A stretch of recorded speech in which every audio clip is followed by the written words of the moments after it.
خان صاحب کی بدترین ناکامی کے بعد ایک دفعہ پھر ڈسکشن اور ڈیبیٹ وہیں پر آ پہنچی ہے جہاں سے یہ سٹارٹ ہوئی تھی۔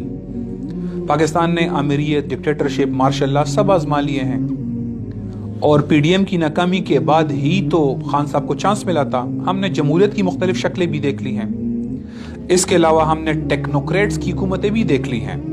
آخر یہ اسد عمر یا حفیظ شیخ، ڈاکٹر عشرت حسین، ڈاکٹر اشفاق، ڈاکٹر سلمان، شبر زیدی صاحب، شوکت عزیز یا ڈاکٹر فیصل سلطان جو ہیں، یہ سب ایکسپرٹس ہی تو ہیں، انہوں نے کون سا تیر مار لیا؟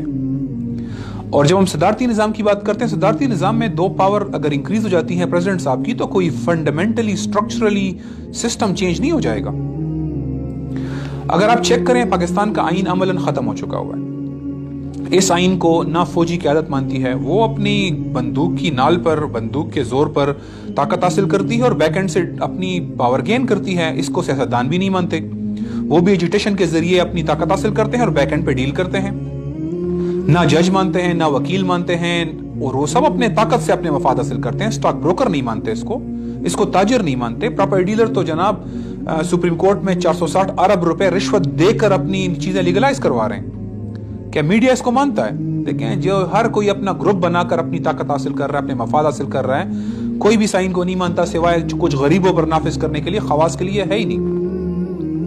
اور یہ جب یہ نیشنل ڈائیلاگ کی بات کرتے ہیں، یہ صرف بندر بانٹ کا نیا فارمولا ہے، اس کے علاوہ کچھ نہیں ہے۔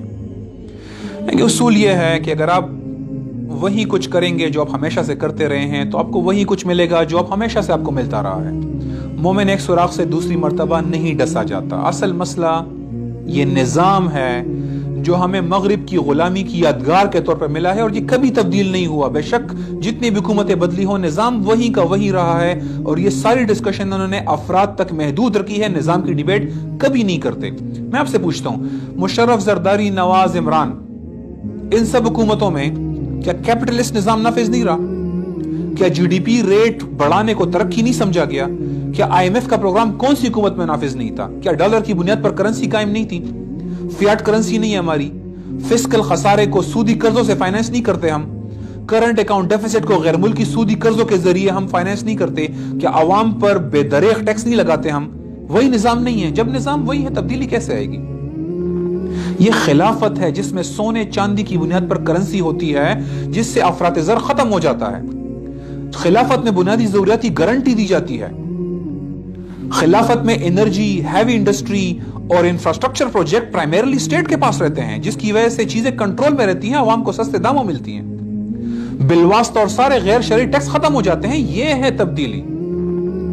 کیا ان سارے ادوار میں مشرف کا ہو، اس سے پچھلی حکومتیں ہوں، زرداری کا ہو، نواز کا ہو، عمران خان صاحب کا ہو، عدالتوں کا نظام انگریز کے قانون پر کھڑا نہیں رہا؟ کیا نسلیں نہیں رول گئی اس نظام کے ذریعے؟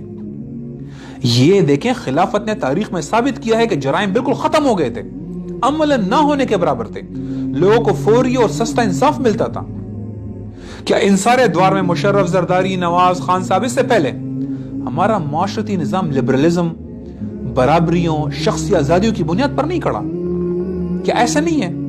یہ سارے مغربی نظریات، ہمارے خاندان برباد نہیں ہو گئے اس کی وجہ سے؟ یہ خلافت کا نظام ہے جو مرد عورت کے رائٹ رول کو ڈیفائن کرتا ہے اور ان کے درمیان آئیڈیل تعاون کو حاصل کرتا ہے، جس کی وجہ سے خاندان سکون کی اور خوشحالی کی جگہ بن جاتی ہے ہمارے لیے۔ یہ خلافت ہے جو کہ تعلیم، سائنس، ٹیکنالوجی کو ہمیشہ اس نے پہلے بھی عروج پر پہنچایا، دوبارہ عروج پر پہنچائے گی۔ یہ نظام تو مغرب کے لیے صرف سستے مزدور پیدا کر رہا ہے۔ اس نے دین اور دنیا کو الگ کیا ہوا ہے، اور ہمیں اور ہمارے پورے اسٹرکچر کو سیکولرائز کر دیا اس نے۔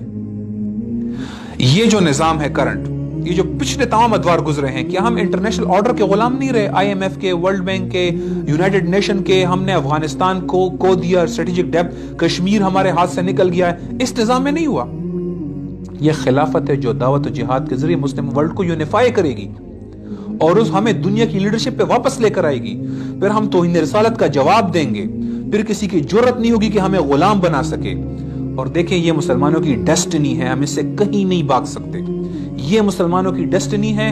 نبی صلی اللہ علیہ وآلہ وسلم نے فرمایا، ایک لمبی حدیث ہے جس کے آخری الفاظ ہیں، ثم تکون خلافہ علی منہاج النبوہ، اس کے بعد تم میں پھر خلافت علی منہاج النبوی واپس قائم ہوگی۔